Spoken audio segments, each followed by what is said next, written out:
Well, welcome back. Part 2, sculpting this gorilla guy. I've been working a little bit on the mouth, trying to clean it up as best I can. Even as cold as it is, this clay is really, really soft. And I want to, before I close this thing up, make sure that the inside of the mouth is pretty smooth. Not that you can see in there much, but it will be nice to have it that way. Also, I did a little cut job and lowered this down and added more length here, which I believe that it really needed. I've got over here, you can't see it, behind me is the actual pictures of the prosthetic, and I'm looking at it, and yeah, I'm looking at it. So I'm going to start doing stuff to it. I think the first thing I'm going to do is work on the brows a bit. And somebody said, please get closer. So we'll get closer. So basically the brows are pretty smooth, although there are some furrows and wrinkles in them that I'm going to put in and show you how that's done. As you can see, they're a little different already because I trimmed back. I had way too much clay on it. But that's always how it is in a rough out. And we have lots of noise here again. Next door neighbors playing music. You know, I could play music too. Real loud Jimi Hendrix. Anyway, so basically what I want to do now is throw my tools on the floor. Yeah, it's getting really messy here. I'm going to get some 90% alcohol.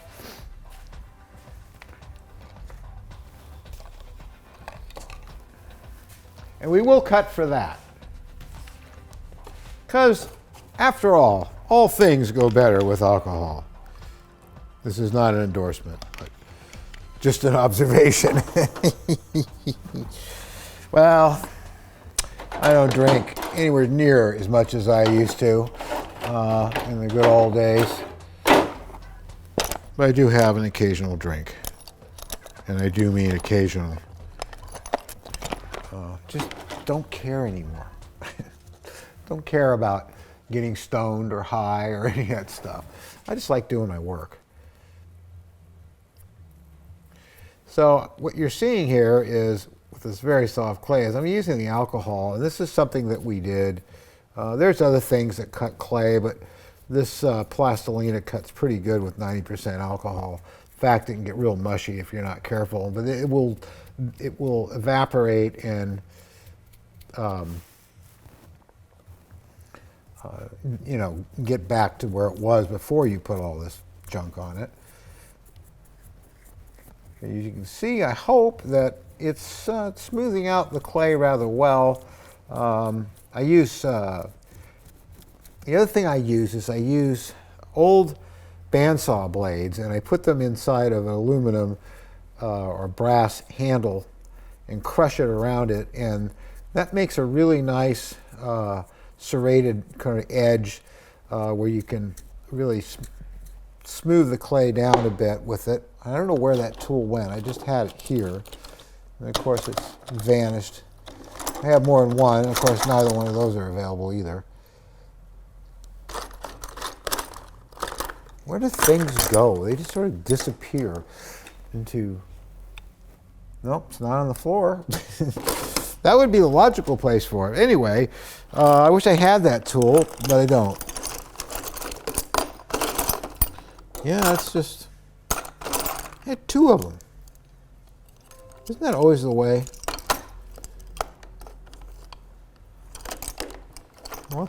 Lots of handy brushes and stuff. Okay, so what I want to do is start getting in here. It's already trying to get hair. I do a little smoothing like this. The thing that people always do is they make the furrows far too deep. I start off with them deep, and then I kind of flatten them out, but you want them to have a little roll to them. You don't want them to just be flat. You want them to have a little roll, a pillow effect. And I really should. Geez, what kind of cheap outfit is this? The brush fell apart.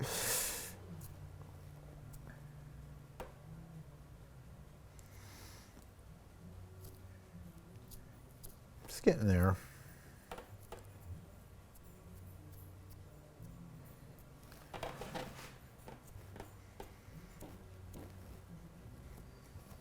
Yeah, I got to fill in some of this. But as you can see, clearly, it's getting smoother and smoother the more I do this. And then I'll show you what I do to put texture on it. And you see it's kind of slippery once that alcohol's on there. I'm filling in the gaps here because it's way too much, as I said. So, popsicle stick, my favorite tool.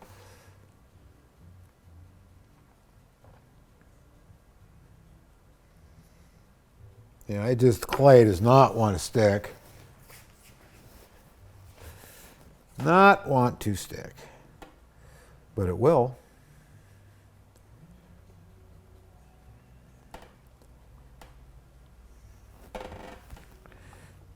It's the alcohol. It makes it very slippery.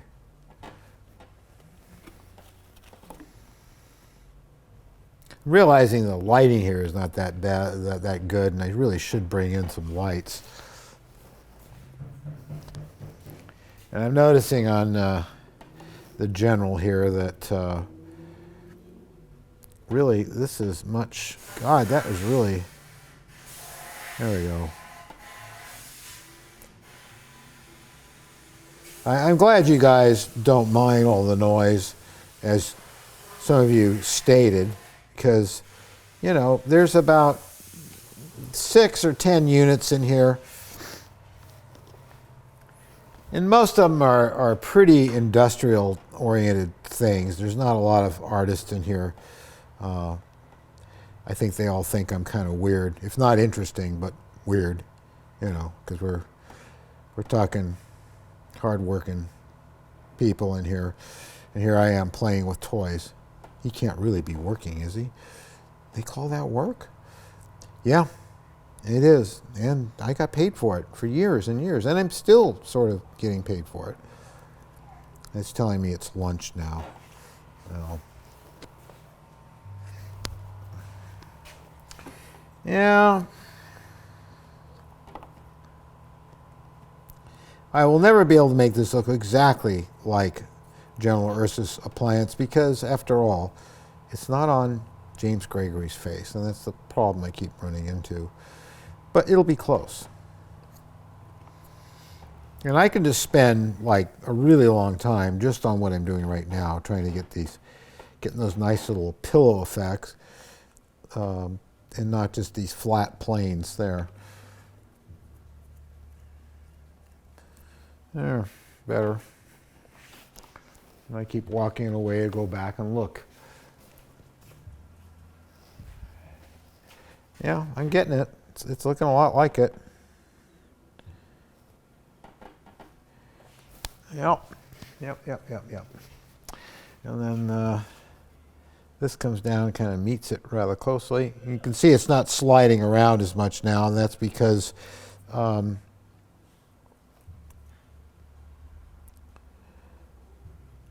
the alcohol is drying out.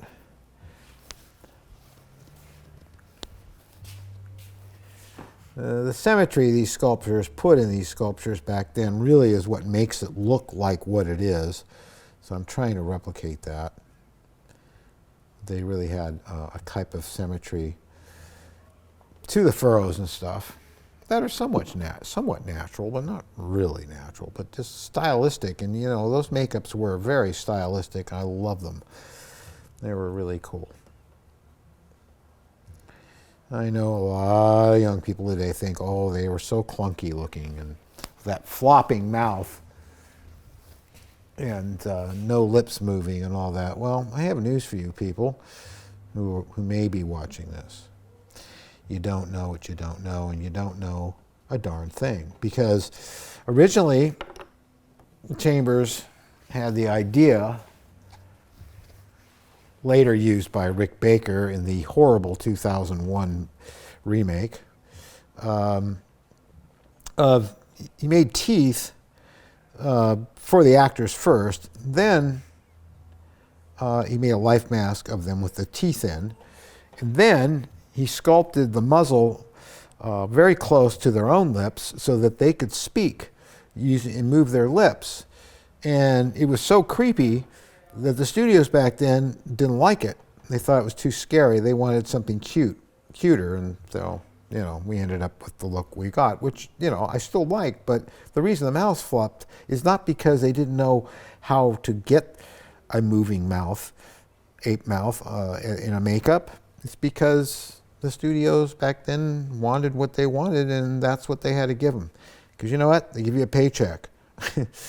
And they look at what you do and they say, I don't like that, I want you to do it this way, and if you want to keep getting that paycheck, then you need to do what they say and not be an emotional artist, because you're not there to be an emotional artist, you're there to work for a living. It just happens to be making apes for movies. So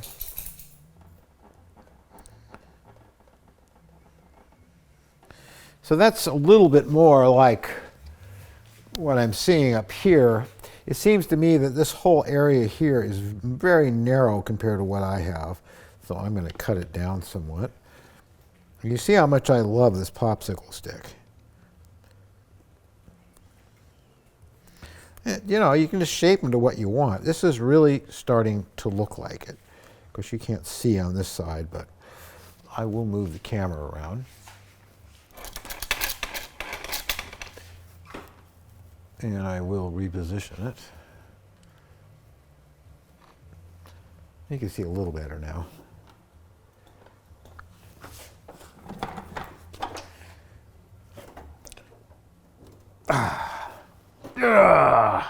Darn table. There, that's a good spot. Now if I just don't trip over the camera and knock down my $4,000 camera onto the floor rather rudely, that'd be great. The nose is definitely protruding too much, but we'll fix that too.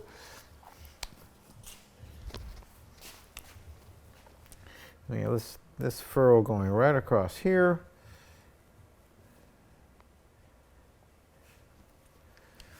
This is starting to look good.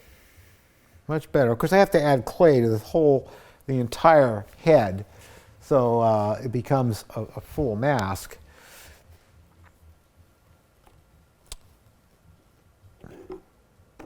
But for right now, I just want to get the face looking right and the nose looking right.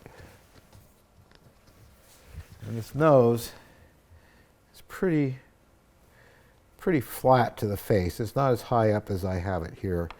So we're going to cut this back too.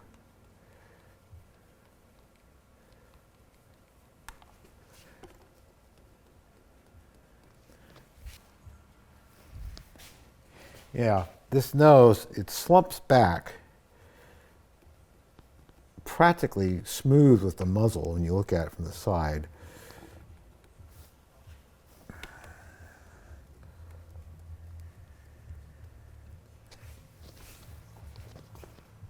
Yep. So we want to get that looking the same too.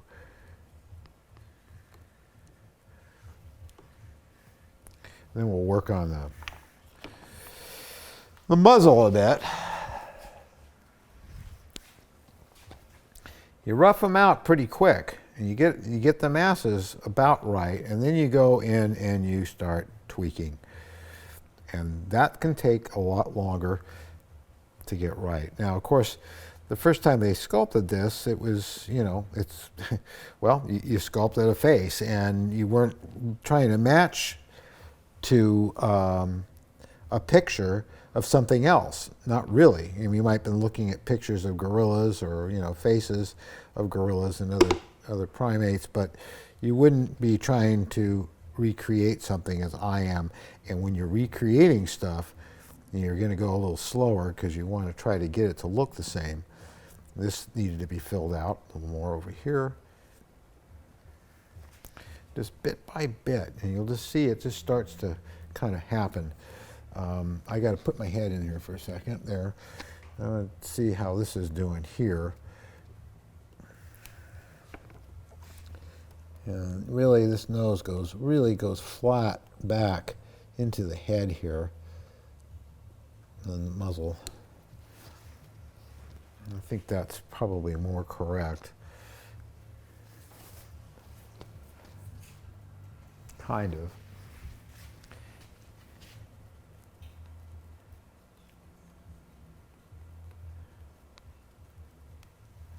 Yeah, it really is starting to look more like it.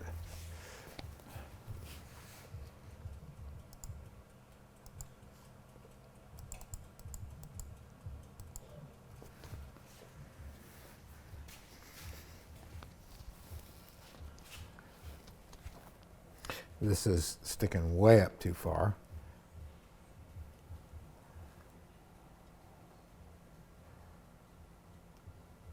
I mean, I could have just finished off what I had, but I'm trying to make it look more like the original appliance. So that requires, there, a little more of that. I'm going to go around and look at the other side here. A little fill in over here. Yeah, it looks, it's like this whole part of the nose is wider and goes back flatter like that. Yeah.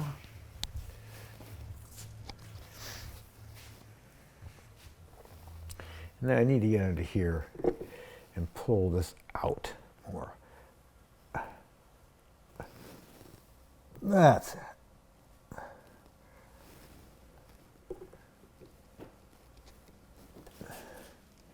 Yeah.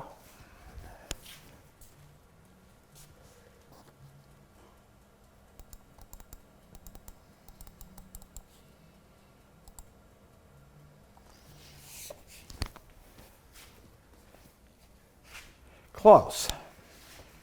Sir. Closer, closer, closer. So now I'm going to smooth this back a bit like this.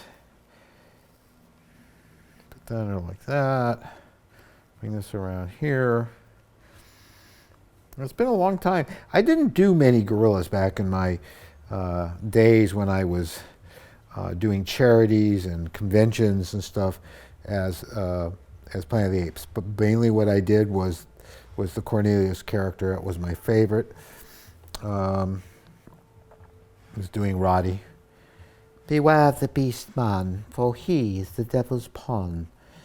You know, I was much better at it back then, but I'm older now. My voice doesn't really cut it. So it's too bad I can't see this from the top angle I'm working at now. There's no pictures of it that way. So I'm just doing some guesswork here. I know what real gorilla noses look like, and I'm putting a little bit of that in.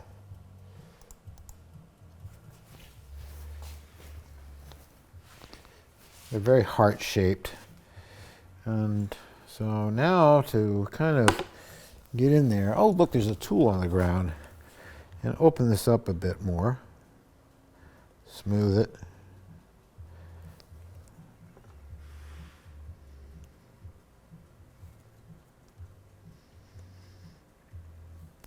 Now hopefully the bots on YouTube won't recognize whatever it is she's listening to next door. Because I've been getting dinged lately, even for that. So, but it just means I can't monetize. And you know why I don't monetize? So you don't have to sit through a bunch of darn commercials that I'll never get any money for. That's it.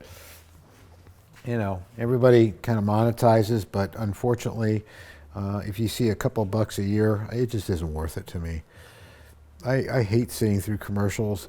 And for the longest time, of course, on the internet, we didn't have to deal with that. We just dealt with it in TV. And now it's on, and so you're kind of free of it. I'm free. And no, not anymore. Now you have to suffer through it on the internet.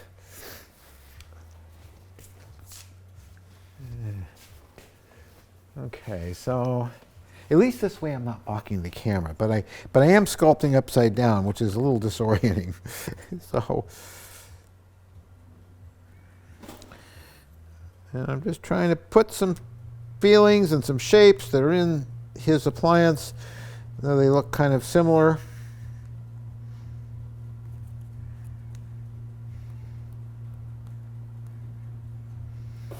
And it's getting there. I will stop picking so much at it at a certain point in time, as long as it looks close, and it is looking very close. So not perfect, but good for camera.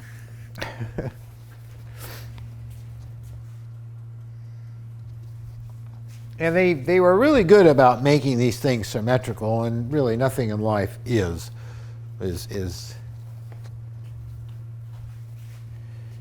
symmetrical. So now okay. So what I'm seeing now is I need to bring this down a little bit more. It's a little too.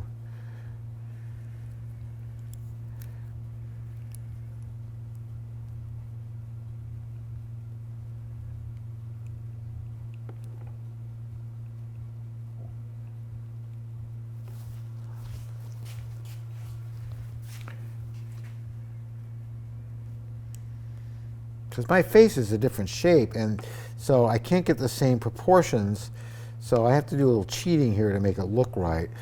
And the distance right here was too long.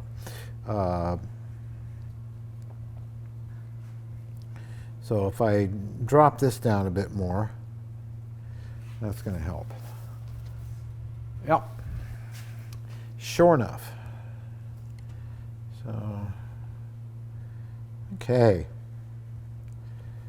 Is it really lunch? Yeah, it is. Which means that we're going to call it for today and come back and have a part 3. I've probably already done a good 20 minutes or so here, so. But it is looking really nice. What we'll do here is put in a few more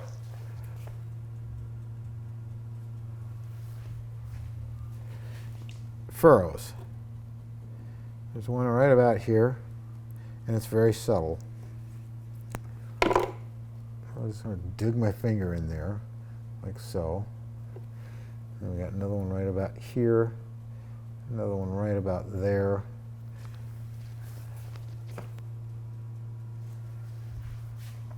But they're subtle, and they kind of go like that, and that, and I'm just using my fingernail to do it. Anything works.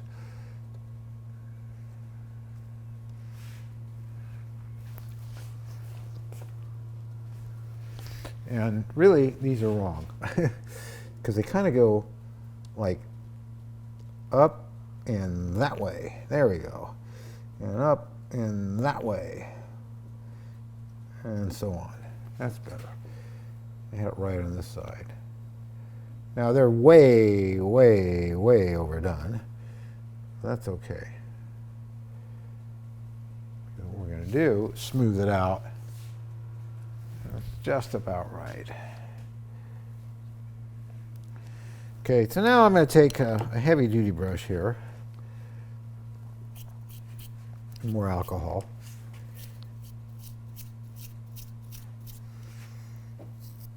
And this is a disposable brush that I've cut down with a pair of scissors, so the bristles are shorter, and you can really go to town on it.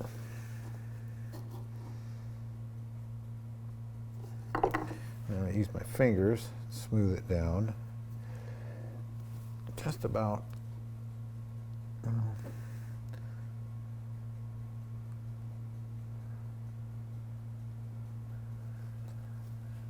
These are still too pronounced. I just want them to be just barely there. Of course, texture pad will help too. Yes, we're going to get to the texture pad pretty soon.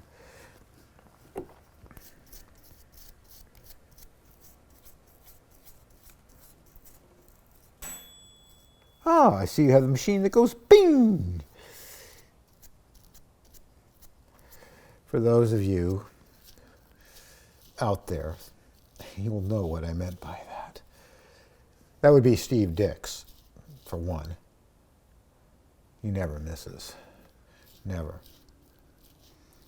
And by the way, Steve, best of luck on your exams.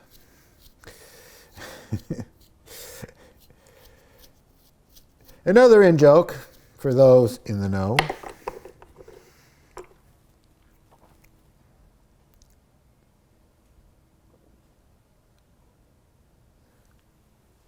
It's looking good.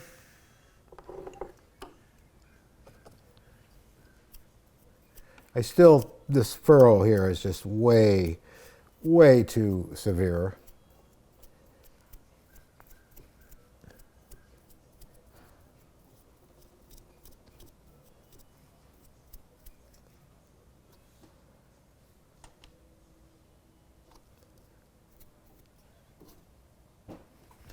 You know, you just wish you could just do this stuff really fast, and you can't.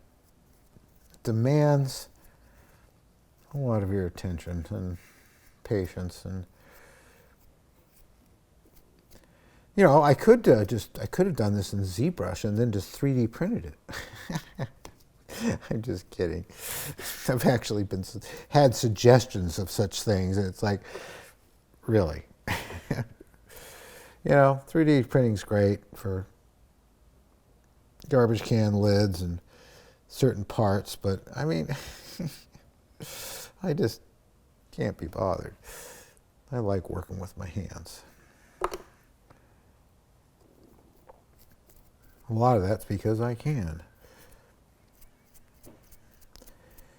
Well, as you can see here as I go along here, we're starting to really soften up this rather chiseled-looking clay as it was the other day into something more presentable. And for instance, just to make the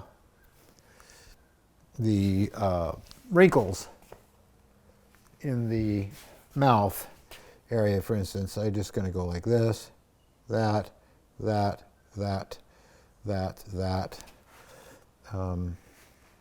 Always harder doing it from the other side. They had lots of wrinkles as such, like that, in these.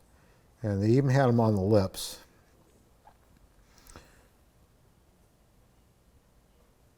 Because I have these prosthetics in my hands, right up close and personal, on many occasions. Even owned some of them, long since rotted away.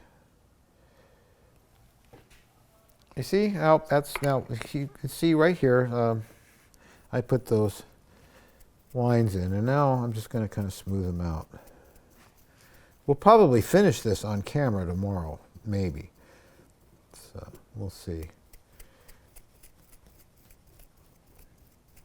But the more I do, the more it starts to look like something. The nose could use a few furrows in it. I'm getting hungry, but you know what? I'm going to put the furrows in the nose here in a second.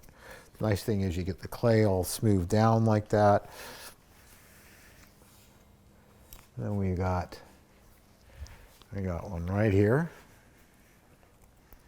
right about there.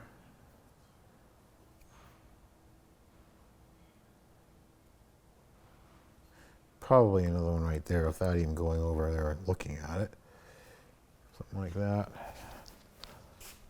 Now, actually, okay, wrong, Roy. There we are. And there we are. They kind of slant inwards, like so. And that looks a lot more natural. And I like little rolls. There's another one right about here. Okay. And then we got kind of another one right around here. And that's kind of it. I'm going to do this over here, seeing how they did keep things kind of symmetrical in those days, which is really not correct, but again, it's a look. Okay, so now, I'm going to try to smooth that out.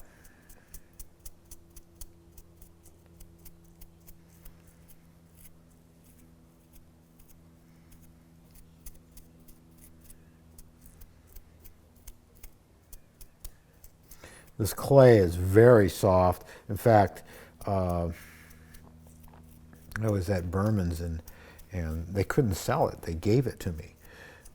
This is Chavant, very soft Chavant, and evidently the people weren't buying it because they didn't like the color. I like the color. It's very close to the old Roma, because we used Roma plastilina in those days to do these sculptures. And Roma, it was nice. I don't know what it's like now, but it didn't work well with silicone, I'll tell you that, because it had sulfur in it.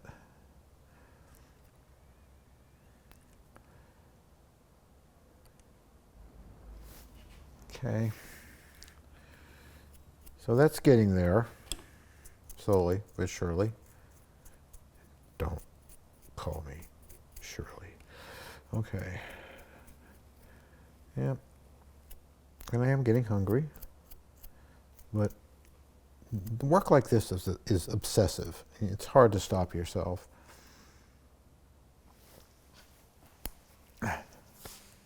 These nostrils, well, they weren't very deep because the actor's nose was right there. So anyway, this is looking fine. It's on the way. I'm going to very quickly here show you how we added some texture to it. We used orange peel. What I need is a finer brush to get rid of some of those scrubbies. Sorry, I did do a cut. I had to go get a brush. This is a disposable brush that has not been cut back, so I can use it to clean off with. I do a little bit finer work and get the gorilla hair off of it that's already trying to appear.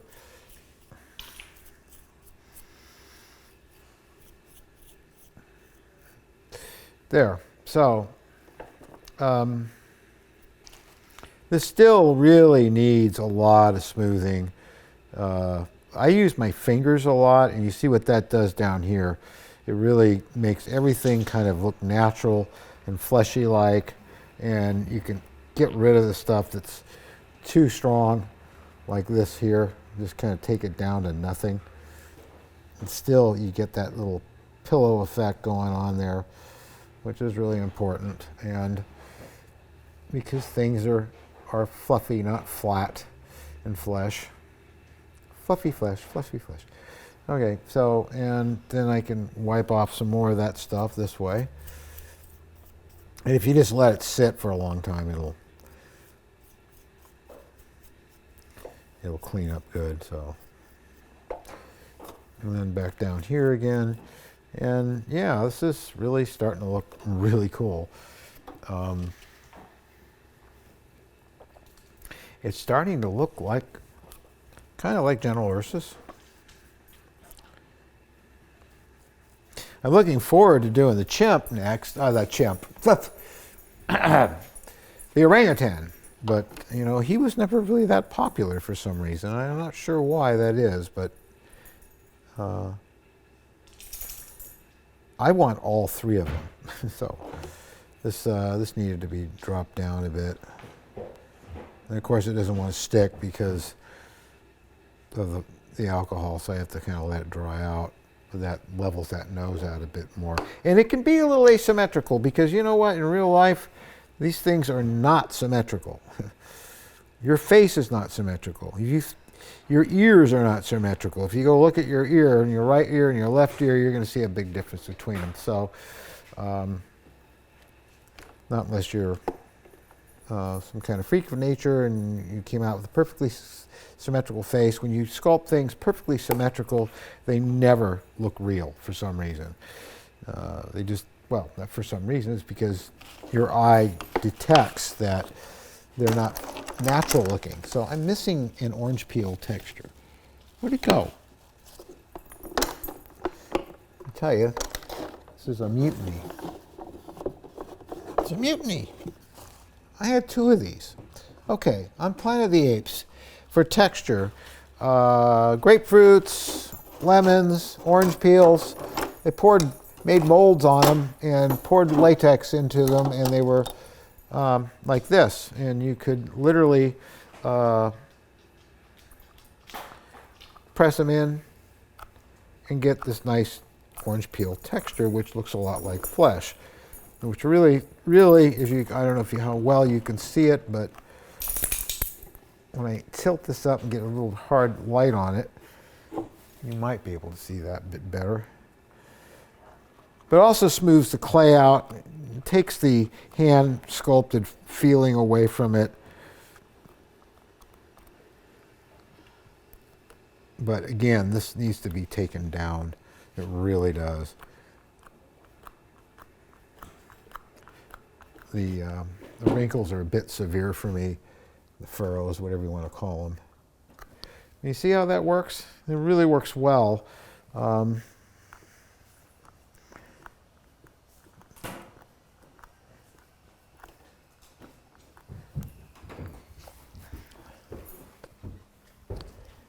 It's really, I'm looking at the original over there, and it has exactly the same texture on it. And you can pound with it and just get the clay perfectly soft looking and nice and natural.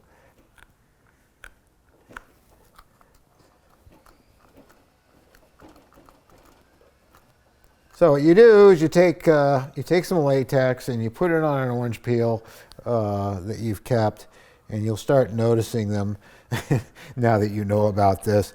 And you'll go, oh, that'd make a nice one. And you'll cast rubber on them. Just build it up thick, let it sit for a while, and peel it off. Dry it out. These are just too deep for me. Still, they're like way overkill. Maybe it's just the lighting. I don't know which, but I'm trying to take it down.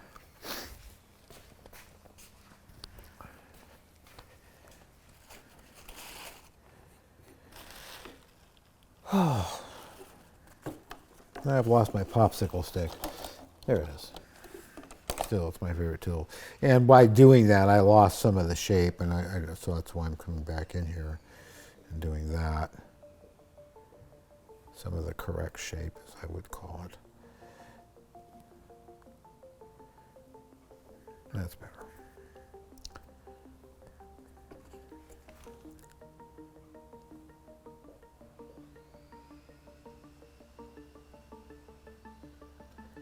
Now, I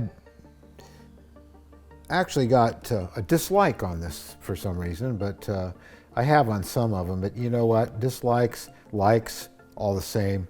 It lets YouTube know people are watching, and all it does is help you. It doesn't matter if somebody does that for whatever reason. It just attracts more attention to my channel. So for you people that have been giving me dislikes, thank you. You've been very helpful. Yep, you have. So no problem. I never dislike something. If I watch something on YouTube or see something somewhere or social media and it doesn't appeal to me, I just don't say anything. You know, I don't need to pound my chest and say, oh, give it a dislike. That's just not my nature. So, okay. So, without further ado, I'm going to call it for today. And we'll do more tomorrow because I really need to wait for the clay to dry more so that I can do more work on it. But it has come a long way from where it was the first day I did the rough out. You see how it's almost impossible to stop messing with it? I need that jaw right about there. But it's really getting there. I'm really pleased with it. Let me zoom back out here. Okay, that's going to do it for today. I hope you've enjoyed this. Pretty much up to this point, you've seen the tools I use, how I smooth the clay, how I texture the clay, and how I refine the clay into being something that's a bit more like flesh. But we're going to continue on with this to a part 3 because I know you want to see this finished. And I want to thank all of you for all the kind comments, all the likes, just the incredibly nice things you've said. And if this these shows where I do this kind of work help you, then I've done my job. And it makes me very, very happy because you matter a whole lot to me. So we'll see you for part 3 tomorrow.